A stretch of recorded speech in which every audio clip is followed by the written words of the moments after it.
자, 오늘 말씀의 제목은 이사야 여섯 번째 시간, 예언서 여섯 번째 시간입니다. 예언서 여섯 번째 시간, 이사야 13, 14장.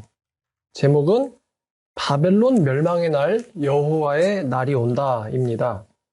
자, 우리가 지난주에 12장까지 했었습니다. 12장은 통치하는 어린 아이에 대한 예언이었죠. 거기에 대한 감사 찬송이 12장이었는데, 자, 13장부터 23장까지는 이 세상의 심판에 대한 예언입니다. 13장부터 23장까지는 이 세상의 심판에 대한 예언이에요. 자, 그래서 13장부터 14장 27절까지는 바벨론에 대한 심판에 대한 이야기, 14장 28절부터 마지막 절까지는 블레셋에 대한 이야기, 그리고 15장부터 16장 14절까지는 모압에 대한 심판의 이야기, 그 다음에 17장 1절부터 18장까지는 수리아와 이스라엘에 대한 멸망의 이야기, 그리고 19장부터 20장까지는 애굽에 대한 멸망의 이야기, 그리고 21장 1절부터 10절까지는 다시 한번 바벨론에 대한 경고, 그리고 21장 11절과 12절은 에돔, 21장 13절부터 17절까지는 아라비아에 대한 예언, 그리고 22장 1절부터 25절까지는 아이러니하게도 예루살렘에 대한 경고가 있습니다. 그리고 23장 1절부터 18절까지는 두로에 대한 이 심판의 예언이 있어요. 다시 말하면 13장부터 23장까지는 세상을 심판하시는 하나님에 대한 예언들입니다. 나라들이 쭉 이렇게 있다는 거죠. 바벨론, 블레셋, 모압, 수리아와 이스라엘, 애굽, 또 에돔, 아라비아, 예루살렘, 두로 이렇게 언급되어 있습니다.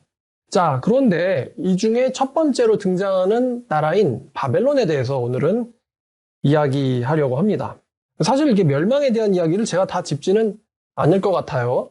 근데 바벨론은 요한계시록에도 나오고, 그 다음에 이 당시 세계의 대표적인 제국 국가이기 때문에 이 바벨론에 대한 멸망을 한번 여러분에게 설명드리고자 합니다.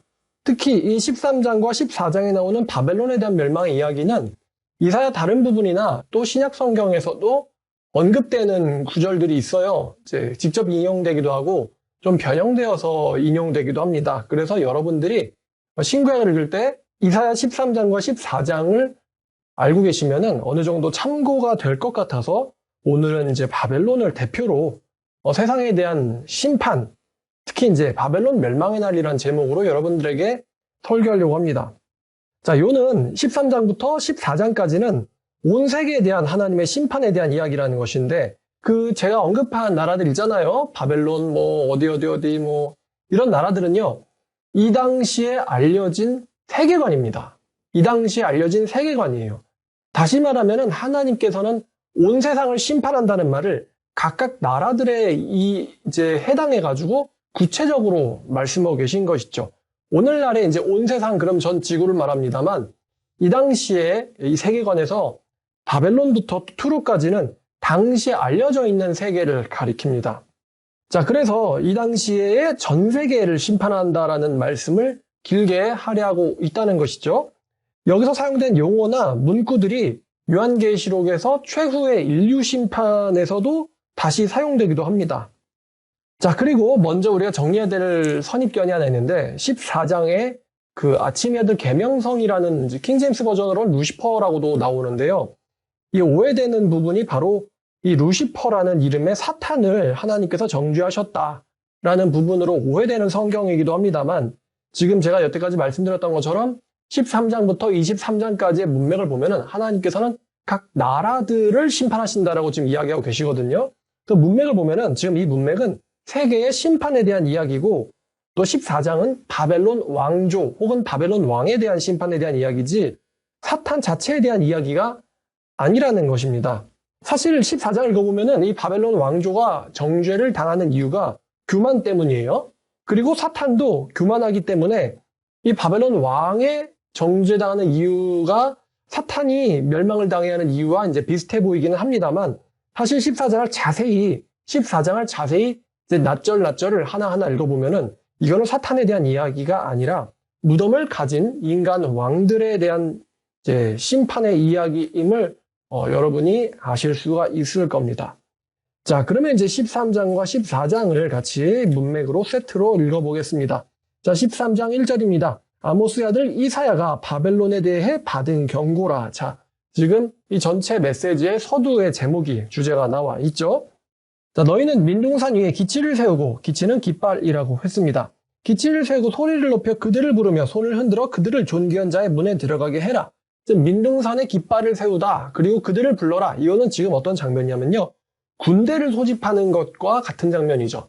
오늘날 우리나라도 부대마다 이 부대 마크가 있습니다.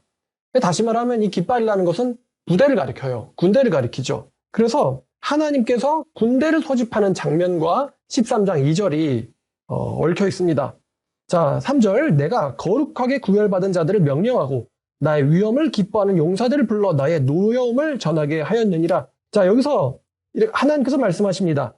나의 노여움을 전달하기 위해서 내가 거룩하게 구별된 군대들을 소집했다. 이런 말이죠. 거룩하게 구별된 군대들을 소집했다. 여러분들이 이 구절만 보시면은 이거를 되게 신약적으로 보실 것 같거든요. 근데 하나님의 진노를 전달하는 것은 크리스찬들뿐만이 아닙니다. 거룩하게 구별된이라고 했을 때 여기서 이게 이제 크리스찬들만을 가리킨다라고만 볼 필요는 없어요. 왜냐하면 그 다음 문맥을 보면 이 군대의 정체가 나오거든요. 자, 산에서 무리의 소리가 나며 많은 백성의 소리 같으니 곧 열국 민족이 함께 모여 떠드는 소리라. 만군의 여호와께서 싸움을 위하여 군대를 검열하심이로다. 이것은 지금 출격 전에 군대들이 총사령관에게 검열을, 이제 각 총대장들이 제왕이라든가 아니면은 이제 왕에게 사열을 받는 모습을 나타내는 거죠. 여호와께서 왕이시고 각 군대의 총사령관들이 여호와 앞에서 이 검열을 받고 있어요. 이제 각 부대가 잘 집합했는지, 또 다들 자기의 임무를 숙지하고 있는지, 이런 것들을 검열받고 있는 장면, 출전 직전의 모습입니다. 자, 그렇다는 것은 이 군대의 총사령관은 여호와시라는 거죠. 그리고 이제 여기서 군대를 읽어보면 이 군대는 크리스찬들을 가리키는 게 아니에요. 세상 사람들의 군대를 가리킵니다. 바벨론을 치기 위하여 몰려든 세상 군대들을 가리킵니다. 그런데 그렇다는 것은 하나님께서는 이 신자들뿐만 아니라 모든 인간의 군사 활동을 주관하신다라는 해석이 가능합니다. 하나님께서는 인간들의 군사 활동, 군사적 활동을 주관하신다. 자, 그러면 우리가 이제 알던 걸 한 번 더 말을 하겠습니다. 하나님께서는요, 그러니까 전염병이나 기근이나 전쟁은 하나님께서 인류를 심판하실 때, 또 민족들을 심판하실 때 자주 쓰시는 도구, 방법 중에 하나입니다. 전쟁, 칼 같은 말이죠. 기근, 전염병 등은 하나님께서 인간들을 심판하실 때 자주 사용하시는 방법 중에 하나입니다. 그러니까 설령 믿지 않는 군대조차도 하나님께서는 사용하셔서 어떤 특정한 목적을 달성하기 위해서 사람들을 사용하신다는 것이죠. 자, 5절, 무리가 먼 나라에서 하늘 끝에서 왔으며 곧 여호와의 그의 진노의 병기라. 그 하늘 끝에서 온 무리들이 여호와의 진노의 병기라고 합니다. 하늘 끝에서 왔다 하는 것은 하나님께서는 심지어 하늘 끝에서조차도 군대를 보내서 멸망시키실 수 있으시다. 그러니까 하나님의 그 힘은 어디서든 불가능한 게 없다라는 것을 이야기하는 것이죠. 하늘 끝에서 온 군대라고 합니다. 사실은 이제 이 당시에 바벨론을 멸망시킨 군대는 하늘에서 나타난 군대는 아니었습니다만 지금 이제 시적인 요소들도 들어있죠.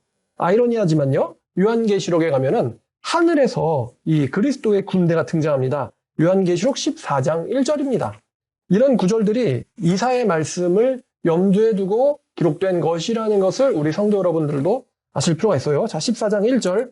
자, 내가 보니 어린 양이 시온산에 섰고 그와 함께 14만 4천이 서 있는데, 지금 군대 대장과 군대들이 서 있는 것이죠. 그의 이름에는 어린 양의 이름과 그 아버지의 이름을 쓴 것이 있더라. 자, 하늘에서 출전하는 모습을 요한계시록 14장은 그리고 있어요.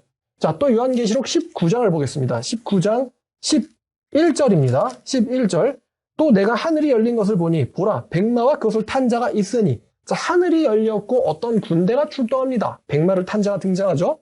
자, 그리고 14절을 보니까 하늘에 있는 군대들이 휘고 깨끗한 세마포 옷을 입고 백마를 타고 그를 따르더라. 하늘의 군대들이 그 총사령관을 따라서 어느 누군가를, 어떤 사람들을 멸망시키기 위해서 하늘에서부터 출전하는 모습이 요한계시록 19장에 나와 있습니다. 자, 다시 이사야로 돌아가서요. 자, 그래서 여호와의 진노의 병기가 온 땅을 멸하려고 하늘 끝에서 소환이 됐어요. 자, 지금 근데 주제는 바벨론에 대한 멸망의 경고라는 것을 또 염두하고 읽어야 됩니다. 자, 너희는 애곡할지어다 여호와의 날이 가까웠으니. 자, 지금 신구약 성경의 굉장히 중요한 주제, 신약에선 이게 주의 날이라고 불리죠. 로드스 데이라고 불리는 주의 날이라고도 불리지만 구약에서는 여호와의 날이라는 것이 이 주님의 날, 주의 날과 대응하는 날입니다. 여호와의 날이 온다. 여호와의 날이 이르렀다. 근데 그 여호와의 날의 성격이 어떠하냐? 바로 전능자에게서 멸망이 임하는 날입니다. 이게 좀 아이러니한데요. 계속 아이러니한데 여러분, 전능자에게서 멸망이 임할 것이다. 왜 그들이 애곡해야 하느냐? 왜 바벨론 주민들이 애곡해야 하느냐? 전능자에게서 멸망이 임하기 때문입니다. 두 단어가 지금 이제 어렵게 또 무겁게 와닿습니다. 뭐냐면 전능자라는 거죠. 전능자입니다. 말 그대로 불가능한 것이 없으신 분이죠. 근데 그분이 뭘 원하시냐? 너희의 멸망을 원하세요. 멸망. 죽는 것이죠. 망하는 것입니다. 멸망을 전능자가 원한다. 따라서 너희들은 애곡해야 된다. 애곡할지어다라고 이 애곡하라 라고 이제 이야기하고 있어요. 자, 전능자에서부터 멸망이 임한다. 다시 말하면 너희들은 멸망을 절대로 피하지 못할 것이다. 너희에게 멸망이란 결과가 임하는 것을 너희들은 절대로 피하지 못한다. 어떤 발버둥을 쳐도 너희는 멸망을 피하지 못한다는 거죠. 그래서 애국하라는 거예요. 자, 그러므로 모든 손에 힘이 풀리고 각 사람의 마음이 녹을 것이라. 그들이 놀라고 괴로움과 슬픔에 사로잡혀 해산이 임박한 여자같이 고통하며 서로 보고 놀라며 얼굴이 불꽃 같으리로다. 마치 출산을 앞둔 여자처럼 걱정이 근심이 가득한 것이죠. 자, 9절 보라. 여호와의 날 한 번 더 언급해요. 여호와의 날 어떤 날이냐? 곧 잔혹히 분냄과 맹렬히 노하는 날이 이르러. 여호와의 날이 어떤 날이죠? 잔혹히 노함과 맹렬히 분내시는 노하시는 날입니다. 그날이 올 것인데 땅을 황폐하게 하며 그 중에 죄인들을 멸할 것이다. 여호와의 날은 잔혹히 분냄과 맹렬히 노함이 임하는 날입니다. 노하심이 임하는 날. 자, 한번 로마서 2장 5절 보겠습니다. 자, 로마서 2장 5절입니다. 자, 사도 바울이 말합니다. 다만 네 고집과 회개하지 아니한 마음을 따라서 진노의 날, 곧 하나님의 의로우신 심판이 나타나는 그날에 임할 진노를 네게 쌓는도다. 바울도 어떤 한 날이 이제 여기서 네게라고 하는데 회개하지 아니하는 이거든요. 그럼 이제 이사야 버전으로 표현하면은 죄인들이죠. 죄인들에게 하나님의 진노의 날이 임할 것이다 라고 사도 바울도 예언하고 있어요. 말씀하고 있죠. 하나님의 진노의 날이 임할 거다라고 신약에서도 언급되어 있고 구약에서도 언급되어 있습니다. 그러니까 이제 신약에서 말하는 이 진노의 날이 구약의 이 여호와의 맹렬히 노하는 날을 사실 염두에 두고 하신 말씀이겠죠. 자, 그러면 이 여호와의 이 진노의 날이라는 것에 대해서 우리는 이런 두 가지 생각을 할 수 있어요. 첫 번째는 이 진노의 날은 물리적, 육체적인 멸망이 임하는 날이기도 합니다. 죄인들에게 물리적인, 육체적인 실제 죽음의 멸망이 임하는 날이기도 합니다. 그리고 또 사도 바울의 말씀을 염두에 두면요. 이 진노의 날은요. 요한계시록이 말하는 둘째 사망, 곧 영혼의 죽음, 영혼의 심판이 임하는 날이기도 합니다. 이런 이중적인 관점이 되는 거죠. 죄인들을 심판하는 그 맹렬한 진노의 날, 그날에 임할 진노를 네가 쌓고 있다. 바울이 말하는 것이죠. 이사야 말씀과 신약 말씀이 굉장히 비슷하다는 것이죠. 자, 10절에 보니까 하늘의 별들과 별무리가 그 빛을 내지 아니하며 해가 돋아도 어두우며 그 달이 빛을 비추지 아니할 것이로다. 이 여호와의 진노의 날에는 천재지변, 천체적인 징조와 기이한 현상들이 일어날 거다라고 이야기하고 있어요. 그날엔 태양도 별도 빛을 내지 않을 것이다. 자, 요한계시록 8장 보겠습니다.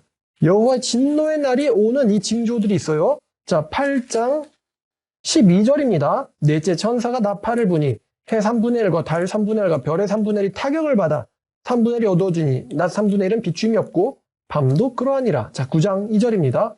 그가 무저갱을 여니 그 구멍에서 큰 화덕에 연기 같은 연기가 올라오매 해와 공기가 그 구멍의 연기로 말미암아 어두워지며 또 16장 10절입니다. 또 닷새 천사가 그 대접을 짐승의 왕자에 쏟음에 그 나라가 곧 어두워지며 사람들이 아파서 자기 혀를 깨물고 하나님의 진노의 날이 임하기 전에 이 천체적인 징조들이 일어난다고 요한계시록은 예언하고 있는데 역시 이 예언도 이사야에서 인용이 되었어요. 자, 내가 11절입니다. 이사야로 돌아와서요. 13장 11절. 내가 세상의 악과 악인의 죄를 벌하며 교만한 자의 오만을 끊으며 강포한 자의 거만을 낮출 것이며. 자, 결국 이제 죽이신다는 말이에요. 12절을 보니까 내가 사람을 순금보다 희소하게 하며. 사람들의 존재가 순금보다 희소해진다. 희소라는 말 아시죠? 희소성이 있다. 매우 적다는 거거든요. 사람들이 순금처럼 희소해지고 인생이 오빌의 금만큼 희귀하게 될 것이다.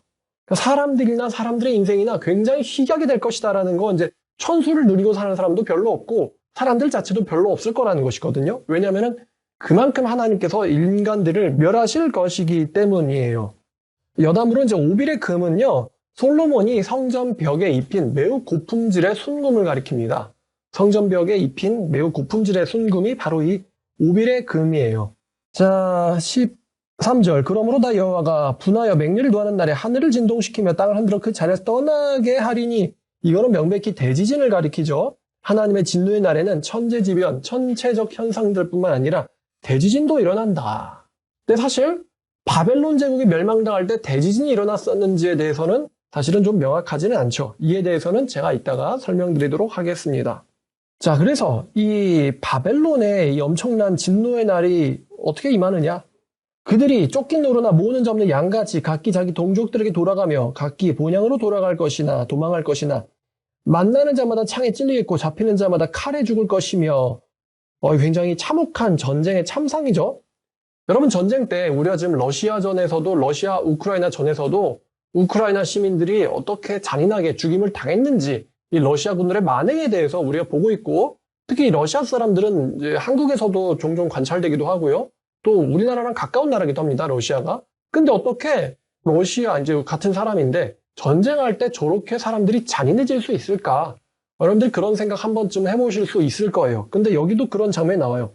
그들의 어린아이들이 목전에서 매어침을 당할 것이며, 이제 애들은 잡아다가 바위에다 맺히는 것이고, 집은 노략당하고 그들의 아내는 강간당할 것이다. 굉장히 이제 잔인한 장면이죠. 생생하게 이 전쟁의 참상을 묘사하고 있어요. 바벨론인들이 이렇게 비참하게 남자들은 칼에, 어린아이들은 바위에, 여자들은 욕을 당할 것이다라고 예언하고 있습니다. 굉장히 무시무시한 장면들이죠. 이런 부분에서 또 이 군대가 하나님의 성도들의 군대는 아니라는 걸 또 알 수가 있어요. 보라, 이제 이 군대의 정체가 등장을 합니다. 누구냐면요, 바로 보라, 은을 돌아보지 아니하며 금을 기뻐하지 않는 메대 사람을 내가 충동하여 바벨론 사람들을 치게 하리니. 메대 사람들이 활로 청년을 죽이며 태의 열매를, 이제 갓난에게 말하는 거예요. 긍휼히 여기지 아니하며 아이들을 애석하게 보지 아니하리라. 메대 사람들이 이 군대의 정체다라고 나오고 있어요.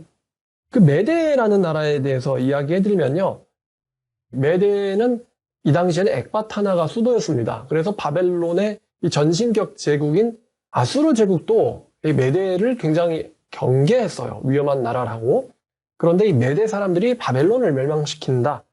사실 역사를 보면은 바벨론은 메대 페르시아 연합군에 의해서 멸망을 당하죠.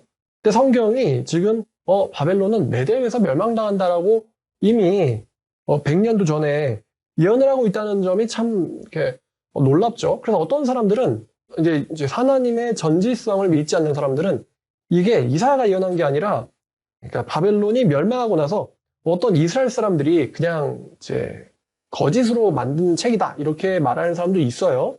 근데 이 당시에 이제 매우 중요한 나라가 바로 또 메대 페르시아거든요. 페르시아인데 여기 보면 페르시아는 등장하지 않죠. 모든 사건이 일어난 직후라면은 페르시아라는 나라를 언급하지 않을 이유가 없는데, 사실 메대만 언급한 것은 이 당시에 이미 일어난 일을 썼다면 페르시아를 언급 안 하는 게 더 자연스럽죠. 자, 그 다음에 이제 19절부터입니다. 자, 그래서 열국의 영광이요 갈대아 사람의 자랑하는 놀이기가 된 바벨론이 하나님께 멸망당한 소돔과 고모라 같이 될 것이다. 바벨론이 어떻게 되냐? 우리에게도 익히 알려져 있는 소돔 고모라처럼 될 것이다. 그래서 어떻게 되냐? 소돔 고모라, 이제 우리에겐 생생하죠. 전멸한 곳입니다. 거주할 자가 없을 것이며 거처할 사람도 없을 것이며. 쭉쭉쭉 넘어가서요. 자, 21절에 들짐승이 거기 엎드리고 부르짖는 짐승이 가옥에 가득하며 타주가 거기에 깃들이며 들량이 거기에서 뛰를 것이요. 그의 궁성에는 승냥이가 부르짖을 것이며 화려던 궁전에는 들깨가 올 것이라. 그의 때가 가까우며 그의 날이 오래지 아니하리라. 이거 뭐냐면 멸망을 당한 왕궁이, 궁전이 얼마나 황폐케되고 황량하게 됐는지를 사실은 생생하게 묘사하는 거죠. 자, 그래서 멸망당한 이 바벨론 문명이 야생동물의 거처와 놀이터가 된다. 이렇게 지금 예언하고 계세요. 근데 실제로 바벨론 왕국이 고레스 왕의 침공 때 이렇게 철저하게 멸망당하지는 않았습니다. 바벨론 왕조는 망했지만 바벨론이라는 도시는 당시에는 건재했어요. 자, 그러면 지금 보면서 이 메대에 의해서 기원전 539년에 바벨론이 멸망을 당하게 됩니다만 이 예언을 볼 때 완벽히 예언이 실제 일어난 과거 사건과 일치하는가에 대해서는 여러분이 정말 바벨론이 이렇게 철저하게 멸망을 당했나? 이런 생각을 여러분이 해야 돼요. 할 수도 있고요.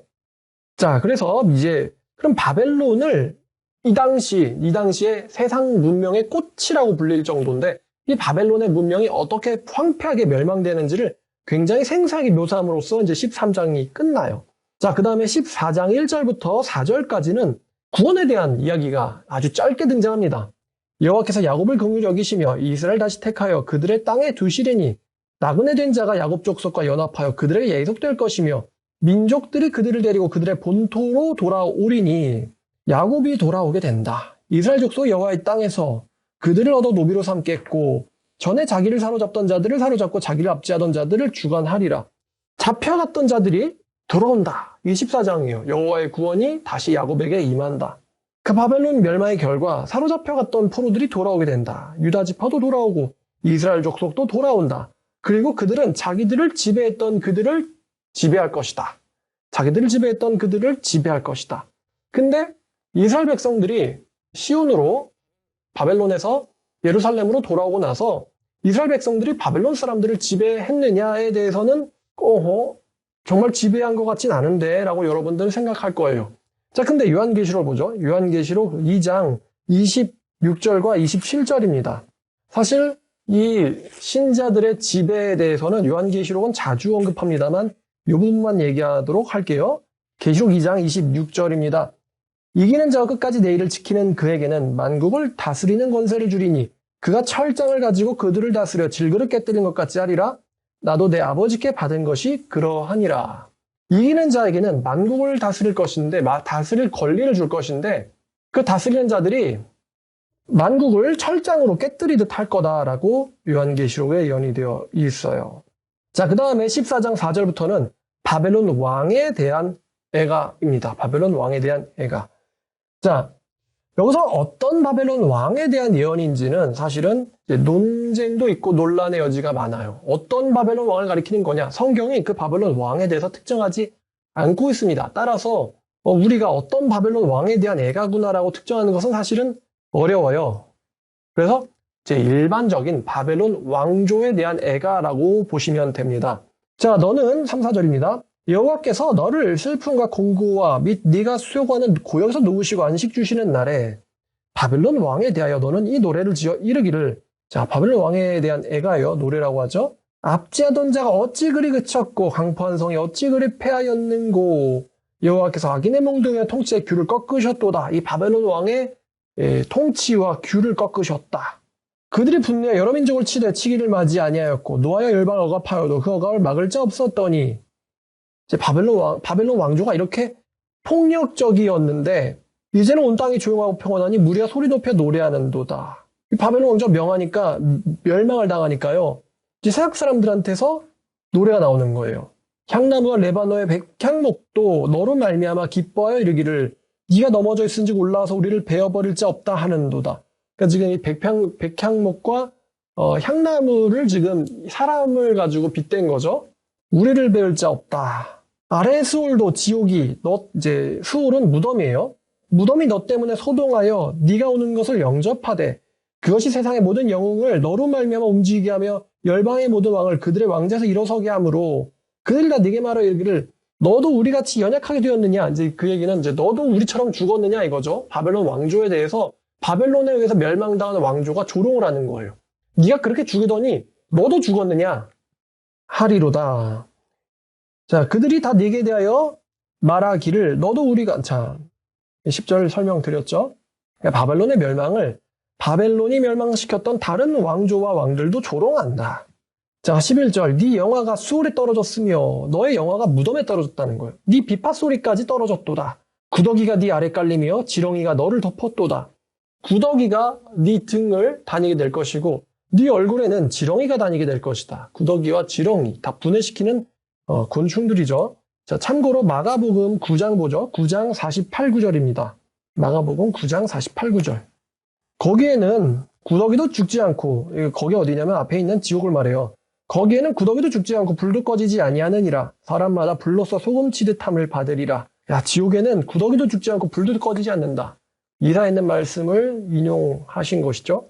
자, 그럼 한번 이 바벨론이 어쩌다가 이렇게까지 멸망을 당하게 됐는지 그 문제의 원인을 보죠. 12절부터입니다. 너 아침의 아들 계명성이여. 이 아침의 아들 계명성, 계명성이라는 단어는 떠오르는 스타라는 뜻입니다. 떠오르는 스타. 떠오르는 스타요. 이제 우리나라 말로는 금성이라고 하죠. 떠오르는 샛별, 금성을 가리킵니다만 떠오르는 샛별아, 떠오르는 계명성아, 어쩌다 하늘에서 떨어졌고 열국을 엎은 자여, 네가 어찌 그렇게 땅에 찍혔느냐? 왜 그렇게 됐냐면은, 자, 네가 네 마음에 이르기를 내가 하늘에 올라 하나님의 뭇별 위에 내 자를 높이리라. 내가 북극 지폐의 산에 앉으리라. 내가 가장 높은 구름에 올라가 지극히 높은 이와 같아지리라 하는도다. 이게 사실은 멸망의 원인이에요. 13, 14절. 즉 교만이죠. 교만이에요. 인간의 교만. 자, 이 당시 이제 기원전 7세기, 8세기로 돌아가서요.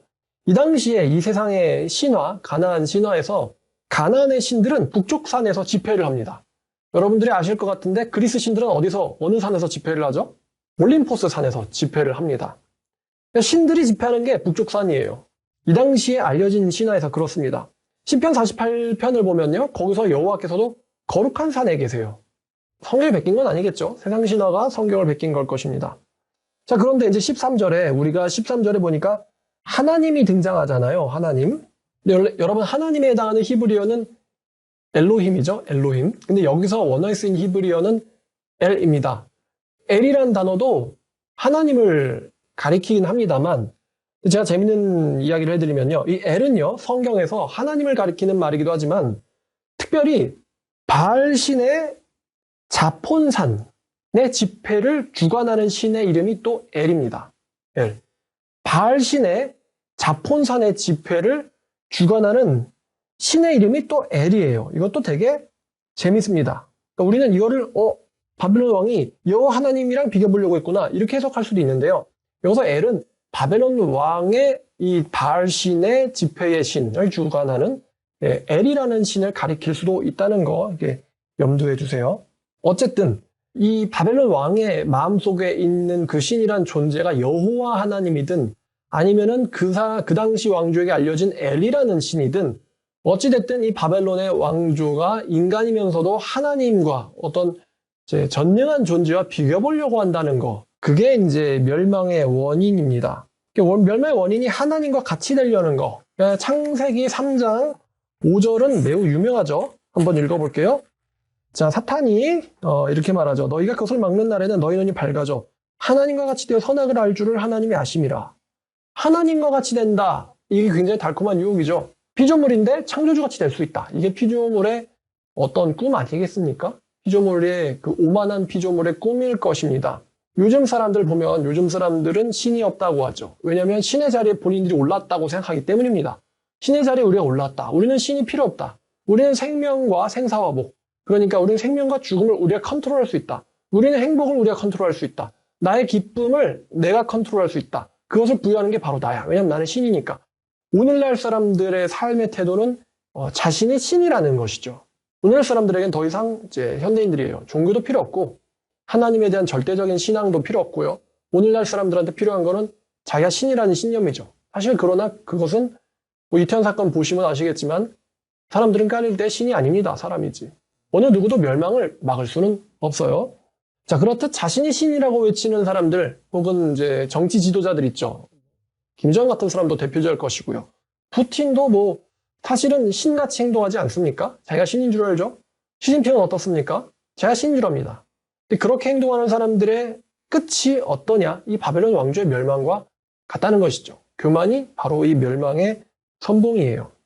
또 아이러니하게도 여러분 지금 바벨론 왕에 대한 애가를 이야기하고 있습니다만 바벨론 왕에 대해서 하나님께서 징계해 주신 말씀, 이사야 말고 다른 말씀이 있어요. 되게 유명한 말씀이죠. 뭡니까? 다니엘서입니다. 다니엘서. 다니엘서의 핵심 주제는 하나님께서 세상의 주관자시다라는 것이지만 그 주관자시다라는 것, 세상의 주관자시다라는 것을 이런 식으로 가르쳐주고 있죠. 하나님께서는 바벨론 제국의 주관자시다. 하나님은 바벨론 왕에게도 하나님이시다. 하나님은 모든 육체 하나님이시다라는 것을 바벨론 왕조를 통해서 보여주고 있는 성경이 또 다니엘서입니다. 근데 다니엘서의 핵심적인 주제가 세상의 통치자가 바벨론 왕이 아니고 여호와시다라는 거거든요. 이 바벨론 왕의 착각에서 이 착각을 깨트려주는 다니엘의 행동들, 언행들이 기록된 게 다니엘인데, 근데 흥미롭게도요, 여러분 다니엘 5장을 보면요.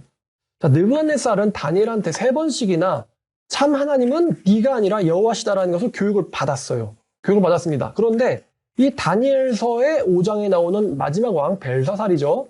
나보니두스의 아들 이 벨사살에게 다니엘이 한 말을 보면요. 자, 이렇습니다. 다니엘서 5장 18절부터 24절까지예요. 자, 다니엘이 말합니다. 왕이여, 지극히 높으신 하나님이 왕에 붙인 선조 느부갓네살에게 나라와 큰 권세, 영광과 위엄을 하나님이 주셨고 그에게 큰 권세를 주셨으므로 하나님이 백성들과 나라들과 언어가 다른 모든 사람들이 선조 앞에서 벌벌 떨며 두려워하며 그가 임의로 죽이며 임의로 살리며 자기 마음대로 높이며 임의로 낮추었더니 그가 마음에 교만해져서 뜻이 완악하고 교만을 행함으로 그의 왕위가 폐한바되며 그의 영광을 빼앗기고 사람 중에 쫓겨나서 그의 마음이 들짐승의 마음과 같았고 들나귀와 함께 사며 소처럼 풀을 먹으며 그의 몸이 하늘 이슬에 젖었으며 하나님이 정신도 쳐버리면요 온건하게 자기 집에서 이불 덮고 드러눕는 것도 할 수 없다. 하나님이 쳐버리시면은 그거를 하나님께서 선조 느부갓네살에게 철저히 가르쳐 주셔가지고 하나님께서 사람 나라를 다스리시며 자기의 뜻대로 누구든지 그 자리에 세우시는 줄을 당신의 선조에게 알게 하시기에 이르렀다. 그러니까 느부갓네살을 안 거예요. 아, 내 지혜와 능력이 아니구나.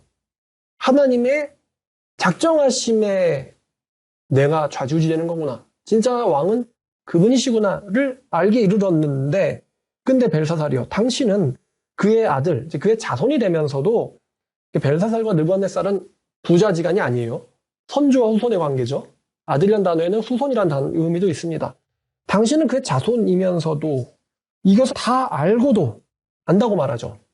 이거는 느부갓네살이 저렇게 됐다는 것은 왕조에서 모르는 사람이 없어요. 네가 다 알고도 자기의 마음을 낮추지 아니하고 오히려 자기를 하늘의 주제보다 높이며 그의 성전 그릇을 왕 앞에 가져다가 왕의 귀족들과 왕후들과 후궁들이 다 그것으로 술 마시고 왕이 또 보지도 듣지도 알지도 못하는 금은 동, 구의 쇠와 나무, 돌로 만든 신상들을 찬양하고 도리어 왕의 호흡을 주장하고 왕의 모든 길을 작정하는 하나님께는 영광을 돌리지 아니한지라. 이게 이제 너에게 멸망이 임하는 이유인 거죠. 이사야랑 굉장히 사실 똑같은 이야기하고 있어요. 그러므로 그의 앞에서 이 손가락이 나와서 이 글을 기록하였나이다. 이러고 나서 이제 벨사살이 죽죠. 자, 다시 이사야로 돌아가서요. 자, 그러니까 이사야에서 보고 있는 바벨론 멸망의 원인과 다니엘이 말하는 바벨론 왕조의 멸망의 원인이 사실은 같아요.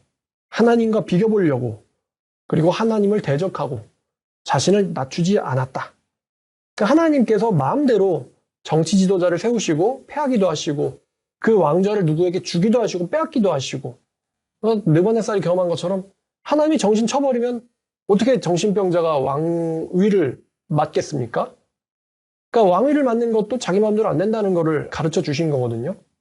근데 그 하늘의 하나님에게 한번 비교보자. 한번 그의 성전에서 그를 위하여 쓰이는 기명을 가져와 봐라. 그릇을 가져와 봐라. 우리들이 먹고 마시지 않는데 쓰겠다. 그러다가 이제 그렇게 됐죠. 자, 그래서 이 바벨론의 왕조가 전능한 자와 비교보려고 하다가 자, 이사야 14장 15절입니다. 그러나 네가 이제 스올 곧 구덩이 맨 밑에 떨어짐을 당하리로다. 이제 너는 네 생명조차도 보전하지 못할 것이다. 너를 보던 자가 주목하여르되 너를 자세히 살펴보며 말하기를 이 사람이 땅을 진독시키며 열국을 놀라게 하며 세계를 황폐하게 하며 성읍을 파괴하며 그에게 사로잡힌 자들을 집으로 놓아보내지 않던 자가 아니냐라고 이제 사람들이 너의 멸망을 보면서 너의 무덤을 보면서 이야기할 것이다. 열방의 왕조의 왕들은 모두 각각 자기 집에서 영광 중에 작업만은 그러니까 페르시아 왕조도 무덤이 있죠. 근데 너는 무덤에서도 내쫓겼다. 그러니까 바벨론 왕조는 무덤조차 발견되지 못할 정도로 이제 치욕이죠. 사람이 죽으면 무덤에다가 장사 지내는 거. 이제 성경에서는 원수나 악인이라도요, 죽인 다음에 무덤에다 장사를 지내거든요.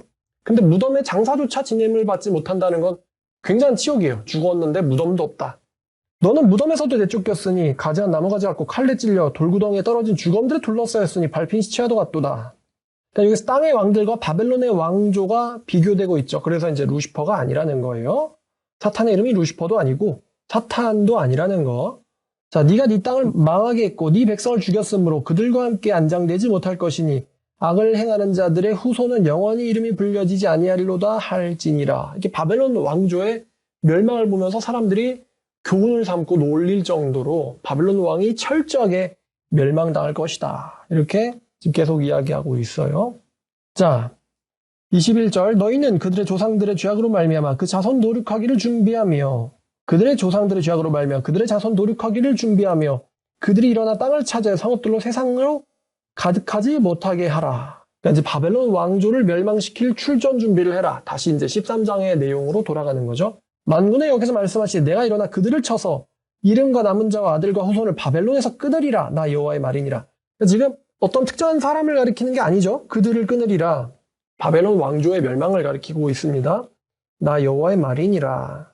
자, 내가 이 바벨론을 고손도치의 구렬과 무릉덩이가 되게 하고 또 멸망의 빗자루로 청소하리라. 나 여호와 만군의 여호와의 말이니라. 또 한 구절만 더 읽겠습니다. 만군의 여호와께서 맹세하여 이르시되 내가 생각한 것이 반드시 되며 내가 경한 것을 반드시 이루리라. 나는 여호와이므로 생각한 것을 반드시 되게 할 것이고 나는 여호와이므로 내가 경영한 것을 반드시 이루게 할 것이다. 라고 하나님께서 예언하셨으면 이루겠다라고 말씀하셨어요.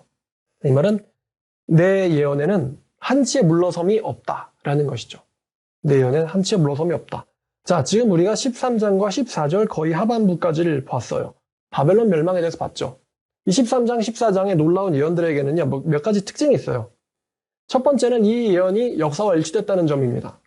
바벨론이 메대에 의해서 멸망당했고 또 바벨론 왕조는요, 오늘날 우리가 겨우 찾아냈는데 무덤조차 없는 왕들이 있어요. 벨사살 같은 사람이죠. 교만했기 때문에 무덤조차 없는 사람. 자, 그런데 이 예언에는 또 완전히 일치되지 않는 점도 있습니다. 그게 뭐냐면 예를 들어 대지진이라든가 천재지변 같은 천체적 현상들, 이 바벨론 멸망, 이제 키루스 대왕이 바벨론을 멸망시킬 때 그런 대지진이나 천체적 현상들이 일어났었는가? 그리고 키루스 대왕이 이 바벨론 제국을 철저하게 멸망시켰느냐? 그거는 아니죠. 왕조만 망했지 바벨론 자체를 멸망시키진 않았어요. 완전히 철저하게 멸망당한 거는 바벨론 제국이 아니라 아수르 제국이죠. 아수르 제국의 니느웨 수도가 완전히 없어져 버렸죠. 자, 그리고 이 이스라엘 백성들 중에서 포로됐다 돌아온 사람들이 바벨론 제국을 통치했느냐라고 하면은 이게 그때 일어났느냐 하면 그때 일어나지 않았죠. 비슷한 점과, 그러니까 일치되는 점과 일치하지 않는 점이 같이 발견되는데 이 의도적 불일치라고 해야 될까요? 이것은 이 예언이 사실 이중적임을 우리에게 가리킵니다. 이 예언이 이중적임을. 여러분 사도 요한이 요한계시록에서 이사야에서 등장하는 이 용어들을 잔뜩 인용하고 있다는 것을 여러분 알 것입니다. 왜냐하면 이사야 예언은요. 이 이사야에 예언된 바벨론, 이제 처음에 설명드렸던 온 세상의 멸망, 그 당시 알려진 나라들의 이름이 언급되어 있지만 성경에 지금 온 세상의 멸망이 예언되어 있어요. 지금 우리가 바벨론 멸망을 심각하게 봤거든요.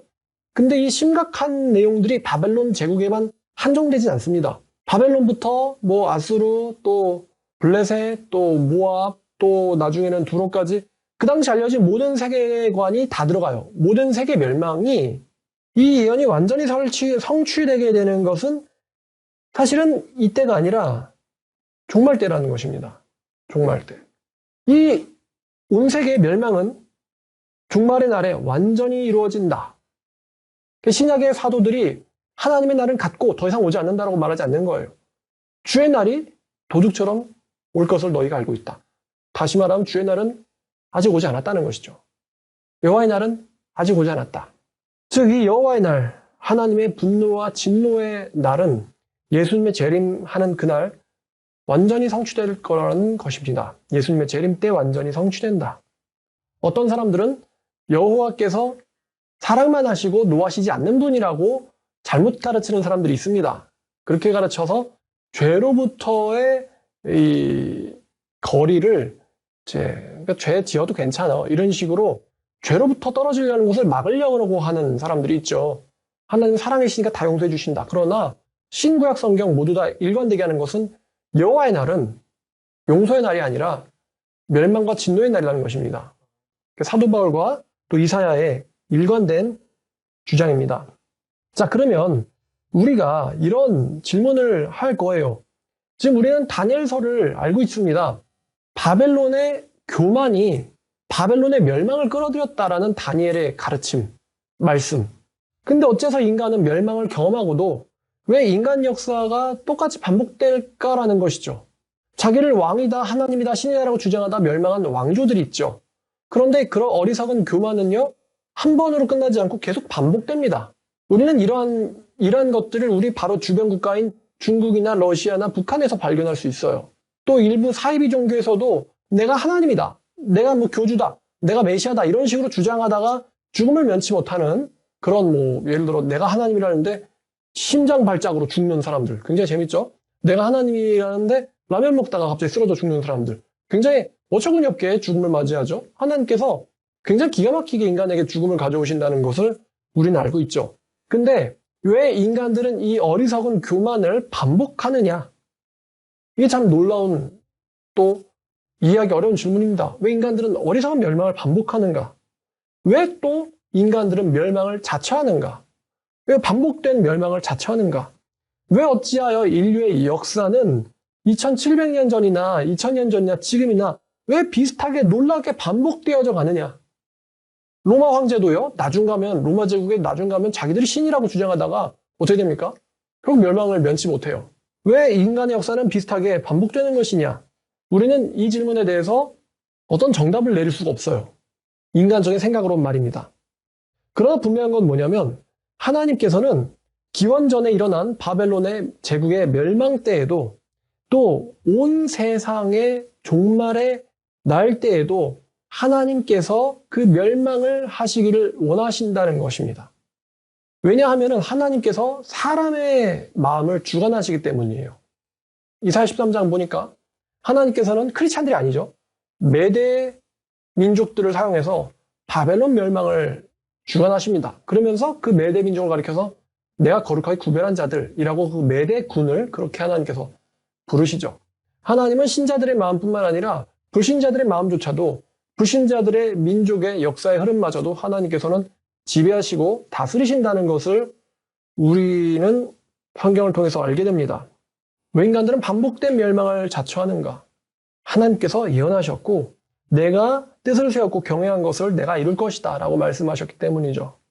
자, 그러면 이사야 말씀의 이 이중성취, 바벨론 지역의 멸망뿐만 아니라 이 이사야 말씀이 궁극적으로 가리키고 있는 온 세상의 멸망의 날, 이 멸망의 날에는 그 누구도 두려워하지 못할 사람 없을 만큼 엄청난 대지진과 천재지변들이 일어날 것이고 또 하나님이 세우신 왕에 대해서 대항한 사람들, 즉 그리스도로 가리킵니다.